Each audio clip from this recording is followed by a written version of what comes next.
BNP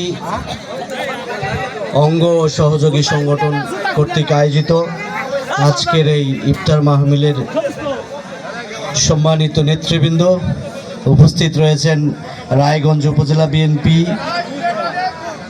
সম্মানিত সাবেক সভাপতি জনাব শামসুল ইসলাম, জেলা বিএনপির সদস্য রাহিদ মান্না লেলিন ভাই, উপদেষ্টা মণ্ডলীর সদস্য অধ্যাপক আমিনুল বারী তালুকদার সহ উপজেলা এবং পৌর বিএনপি নেতৃবৃন্দ, অঙ্গ সহযোগী সংগঠনের নেতৃবৃন্দ সবাইকে জানাই আসসালামু আলাইকুম ওয়া রাহমাতুল্লাহি ওয়া বারাকাতুহু।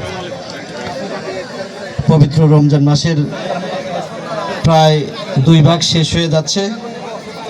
মহান রব্বুল আলামিনের নিকট প্রার্থনা, মহান রব্বুল আলামিন যেন আমাদের যে গত রোজা শেষ হয়েছে সেগুলো যাতে কবুল করেন, আগামী রোজাগুলো যাতে আমরা সুস্থভাবে রোজার হক আদায় করে রোজা আদায় করতে পারি সেই তৌফিক দান করেন এবং আগামী রমজান পর্যন্ত যাতে আমাদেরকে নেক হায়াত দান করেন এই প্রার্থনা করি। বাংলাদেশের মানুষের সুখী সমৃদ্ধিতা প্রার্থনা করি।